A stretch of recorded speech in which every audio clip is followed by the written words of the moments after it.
learn to love. And that's all. Okay, bago kayo umupo, ay pakipulot muna sa mga kalat kung mayroon at pakiayos sa inyong upuan. Maraming salamat. Umupo na kayo. Magandang umaga, mga mag-aaral. Magandang umaga po, ma'am. Kumusta kayo sa araw na ito? Mabuti naman po. Meron bang lumiban sa umaga ito? Wala po. Okay, mga mababait na mag-aaral. Palakpakan natin ang mga sarili. Bago natin simulan ang ating talakayan, ay magkakaroon muna tayo ng mga kasunduan. Ano-ano nga ba ang ating mga kasunduan? Marian? Taas ang kamay kapag may isa sagot. Okay, itaas ang kamay kapag may isasagot. Tama. Ano pa? Ella? Maupo ng maayos. Maupo ng maayos. Umuupo ba kayo ng maayos? Okay, magaling. Ano pa? Christopher?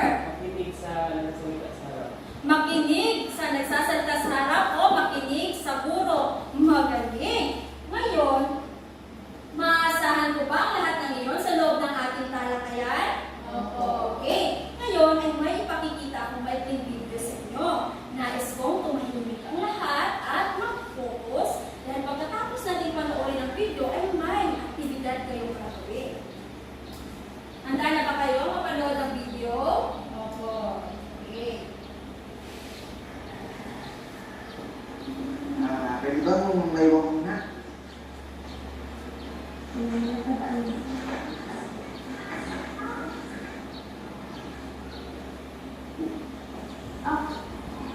Ako lang po? Oo, may i-discuss na ako tungkol dito sa festival mo. Ano ko ba? Sandali ah.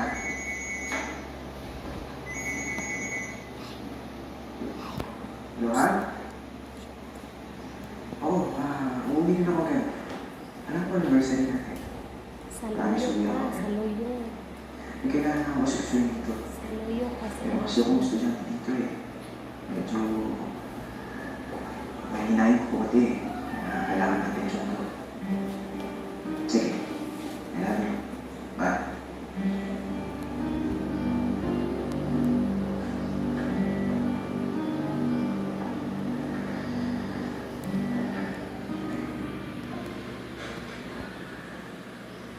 Wala. Diba, inaano natin to? Eh, dito kasi sa test mo, dalawa na yung sagutan mo. Ano? Alam mo, Myla, pag meron kang binigyan ng kanya, pwede ka nalubuhan. Ano po? Ako naman,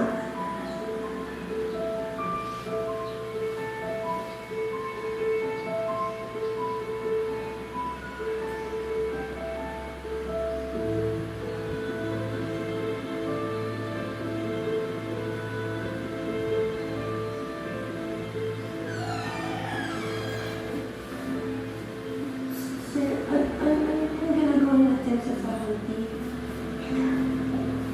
ako ba?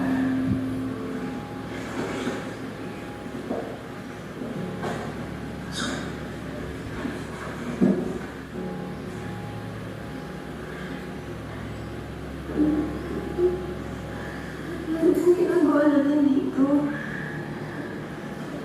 Napakasakasakos mo. Hindi ka na makakatawa. Basta susundin yung gusto. Hindi na. Ano ba ito naman? Hindi sa akin. Gusto mo lahat gusto ko. Hindi ba natin ito? Pati mo mo. Tignan mo. Siyempre kayo na palang bata. Tignan mo. Sinabi ko sa'yo, di ba walang nasasaktan? Kaya gusto ko.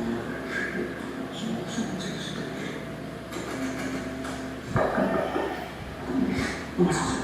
May tao ba dyan?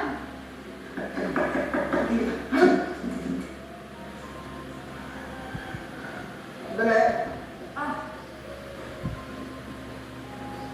Oh, sir. Ikaw ba na? Ba't hindi ka ba? Ah, Ah, ba't nakalong yung pinto? Kasi sumama yung ano eh. Ano ba gano'n nakasasala ko eh? Please, sandali. Pwede ba? Pwede ba sasabihin ko na lang na siya? Kinapulit eh. Sama na kinayok sa akin yung ginili. Okay. Please, sasensya na. Kailangan ko ulit kumain eh. Sama na kinayok sa akin yung ginili. Sige, may susi ka ba na ito? Ilang ka na lang sa... Sige, sana. Sige, pagaling ka.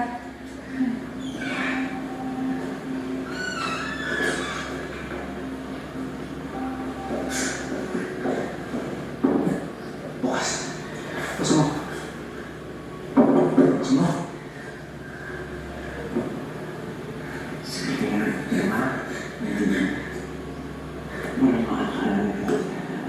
Kung di ba patayin kita, papatayin ko namin at yung makikita mo, ibabagsak kita. Babalik ka sa grupo. Magtataman ka na makakasal. Hindi mo sasama. Opo. Sabi na, ha? Tandaan mo. Kaibigan mo ako. Ha? Nandito lang ako lagi para sa'yo. Ako ang tatanggol sa'yo. Ha? Basta, kailangan ng tulong ko. Puntahan lang ako.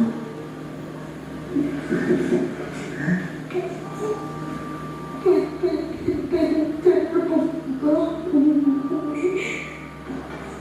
Yan. Baka nahanap ka na ng mga buwan niyo. Baka nagkakailan sila. Pasok ka. Ha? Hindi mo kaya, ha?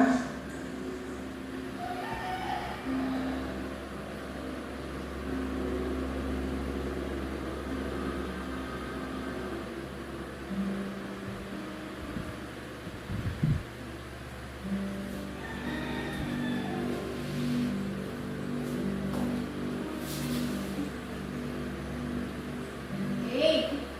Ngayon, nagustuhan niyo ba ang video? Okay. Papangkatin ko kayo sa dalawang pangkat. Ito ang unang pangkat at ito naman ang pangalawang pangkat. Bibigyan ko kayo ng tig-limang flashcard. At iisang kanila. So, ang gagawin nyo ay isulat nyo sa flashcard isang salita tungkol sa ipinapahiwatig ng video o kung ano ang nakikita nyo sa video. So, meron kayong 5 flashcard kaya 5 salita rin yung gagawin. So, bibigyan ko lamang kayo ng 2 minuto para sa inyong gagawin at 1 minuto para sa pag-uulat. Kung sinong pangkat ang unang natapos ay sisigaw lamang ng yel at makakatanggap ng malaking puntos. Pero ang bago ang lahat ay basahin muna ang inyong rubrics para sa inyong gagawin. Pakibasa ka lahat. Rubrics, batayan, kaangkupan, 10 puntos, angkop ang mga nakasulat na batay sa pinamili sa inyong video. 5 puntos, may mga salita na hindi angkop sa pinakawating ng video. Takdang oras, 10 puntos, unang pangkat na natapos, 5 puntos, pangalawang pangkat na Bakit natapos. sabay-sabay? Kooperasyon, 10 puntos, ang lahat ay nagkakaisa. 5 puntos, walang pagkakaisa. Okay, simulan nyo na. Pakibisarot nyo na lang sa inyong kawan.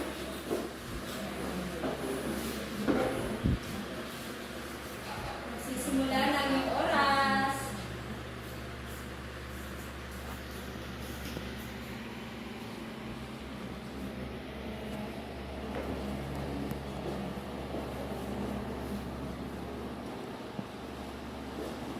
Nandito ang pandikit. Kailangan nyo mag-focus.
30 segundo na lang.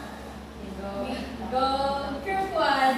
Okay, nauna natapos ang group 1.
Okay.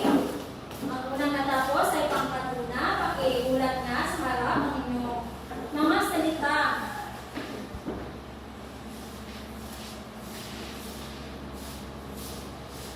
Una,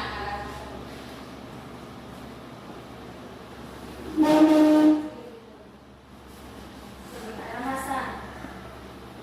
Dahil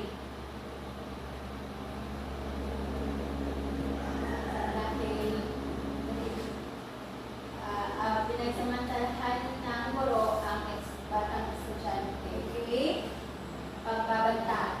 Ang guro ay binantaan niya ang bata na huwag magsumbong dahil kapag magsumbong ito ay papatay niya ang kanyang magulang at ipabagsak siya sa klase. Takot. Natatakot ang babaeng estudyante dahil natatakot ito dahil baka saktan siya ng guro at ito ay okay. Mapagsamantala. Pinagsamantalaan ito ng guro dahil sa kanyang hinaan at masama. Ang guro ay naging masama dahil sa kanyang kagustuhan na makuha niya ang gusto. Okay. Palakpakan ang unang pangkat. Pangalawang pangkat. Iulat na. Pakiulat sa inyong mga salita. Ito ang ulat ng pangkat dalawa. Una, banyak. Ibig sabihin ito ay yung ugali na nasa guro na kanyang pinapakita doon sa video. Then, pangalawa, pinagsamantalahan. Pinagsamantalahan ng guro yung estudyante niya. Sakripisyo ang estudyante dahil dapat siyang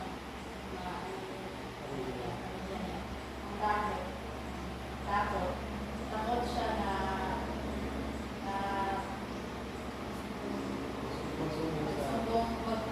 natakot siya na magsumbong dahil nagbantaan siya.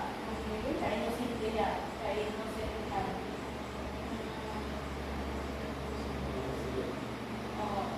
Dahil inosente ang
nakatapos.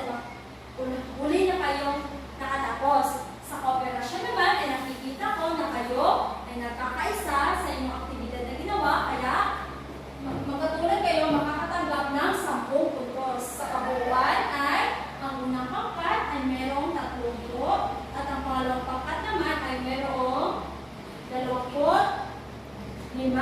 So, palakpakan natin ang unang pangkat at palakpakan din ang pangalawang pangkat. Ngayon, base sa mga aktibidad na inyong ginawa at sa video inyong napanood, ano kaya ang ating tatalakayin sa umagang ito? May idea ba kayo kung ano ang ating tatalakayin? Okay. Dahil ang tatalakayin natin sa umagang ito ay isang nobela. Sinong nakakaalam kung ano ang kahulugan ng nobela? May idea ba kayo kung ano ang kahulugan ng nobela? Wala. Okay. Basahin nga lahat sa kahulugan ng nobela. Sabay-sabay, malakas. Nobela, isang akdang pampanitikan na naglalaman ng mahabang kwento na nararapat sa mga kabanata. Pinahamo sa mga pangyayaring tunay na naganap sa buhay na maaaring sa isip na nasabihan o kaya naganap. Okay, maraming salamat. Ngayon, anong dalawang tanyag ng nobela ang isinulat ng ating pambansang bayani na si Dr. Jose Rizal? Danica, El filibusterismo at moral. El Filibusterismo at No Limitamere. Magaling! Palakpakan natin si Danica! Hindi ka talaga nakalimutan, Danica, no? Okay, ang tatalakayin natin sa umagang ito ay El Filibusterismo. Isa sa kabanata ng El Filibusterismo. Sa tingin niyo, class, ano kaya ang pamagat ng kabanata sa El Filibusterismo na ating tatalakayin? May ginawa ba kayo? May idea ba kayo? Base sa mga video, sa aktibidad na ginawa nyo, ano kaya ang pamagat? Okay.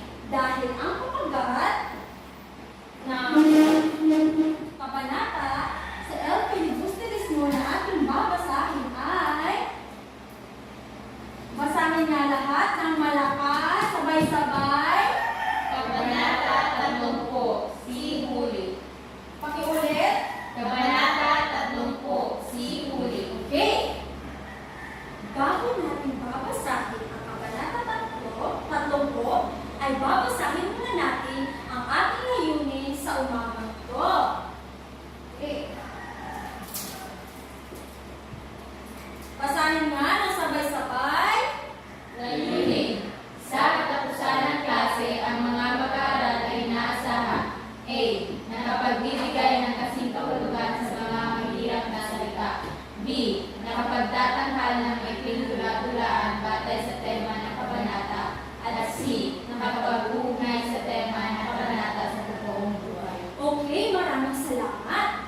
Bago natin tatalakayin ang kabanata 30 na may pamagat na si huli, ay maghahawan muna tayo ng mga sagapan o mga mahihirap na salita na matatagpuan natin sa ating pagbabasa.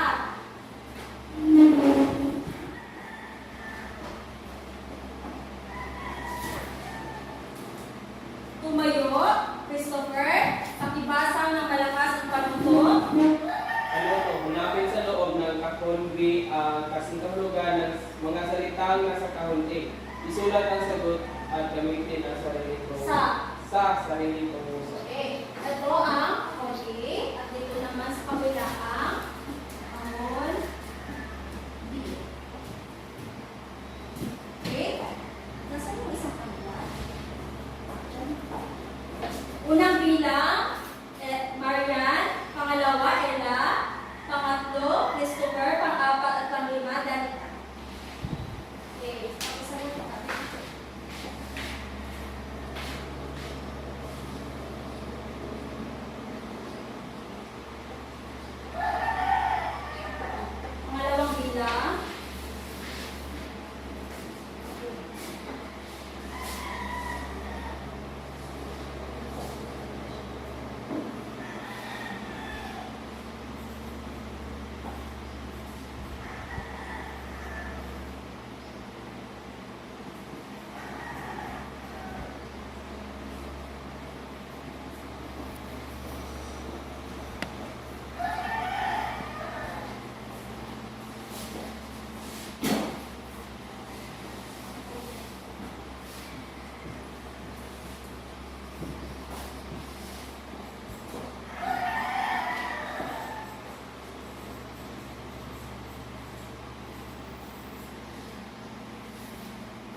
salamat. Tumayo, Margan. Gamitin mo nga sa sariling pangungusap ang salitang sinabi. Nakakaawa ang sinapit ng mga sila ay maaksyon. Okay, maraming salamat. Pangalawa, Ella. Purong solo ang desisyon ni Ana. Okay, pangatlo. Nakapiit niya yun sa tulungan ang Okay, maraming salamat. Pang-apat at ang lima. Danica, tumayo.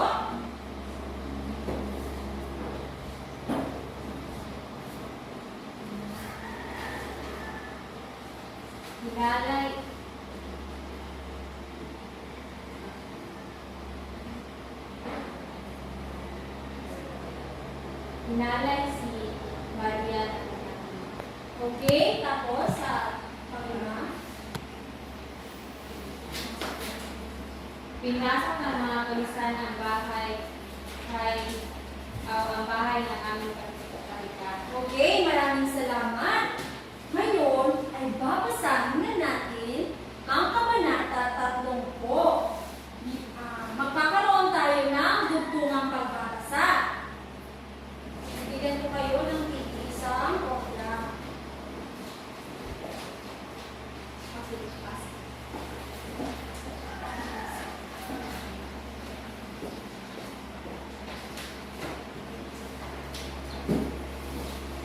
Ito ang unang pangkat pa rin, ang pangalawang pangkat. So ako lamang ang magsasabi kung sino pangkat ang unang magbabasa at susunod. Nagkakaunawaan ba tayo? Okay. Basahin muna natin ang pamagat. El Busterismo, buod, Kabanata 30, si Uli. Okay, pangkat dalawa.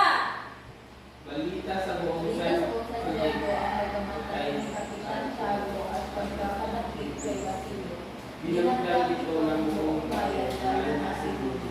Hindi mo wala sa kanyang isip ang sinapit ng kapitan. Nais niya mapalaya ito kaya naisip niya ang kapitan ni Padre Camara. Dahil alam niya sa salita lamang Ng pare ay ay makakalabas. palabas ng pagulungan si Basilio. Gabi-gabi hindi pinakatulog ng pangamba ang dalaga at madalas din siyang bangamutin. Purong-sulong sa paghihingi ng tulong sa pare o hindi. Unang pangkat. Makaraan ang ilang araw ay nabalitaan niyang nag-iisa na lamang sa ulungan si Basilio dahil nakalaya na ang ibang mga nakapiit. Walang tagapagtanggol si Basilio at wala rin namang kamag-anak, lalo pat mamakailan na ay namatay na si Kapitan Tiago. Ipatatapon daw ito sa kalungyan. Pangalawang pangkat. Ayaw magpapalihuli sa kumbento upang humingi ng tulong kay Padre Camora dahil natatakot siya sa binarala at humingi kapalit ito ay pagkakantayin siyang humingi ng tulong dito. Pinilit din Pinilit din siya ni Manadali sa pag-aakala ng pari na lamang ang pag-asa ni Basilio. Unang pangkat. Nang hapong iyon ay nagawa ni Padre Camora ang panghahalay kay Huli. Kinagabihan, usap-usapan si Huli at ang pagtalo niya sa bintana ng kumbento ng kanyang kinamatay. Patakbo siyang nilapitan ni Hermano Pari at bumaba sa pinto ng kumbento. Okay, lahat sabay-sabay. Ang lolo ni Huli na si Tangang Selo ay nagsisigaw at nawala sa harap ng kumbento. Hindi niya kinaya ang nangyari sa ako. Bigo rin siya sa paghahanap ng hustisya, kaya naisipan na lang na matanda at sumama sa mga tulisan. Okay, nagustuhan niyo ba ang kabanata na ating binasa ngayon? Okay. Meron akong inihanda mga katanungan. Siyempre, pag nagbabasa tayo ng isang kabanata, ng isang tula, nobela, o kwento,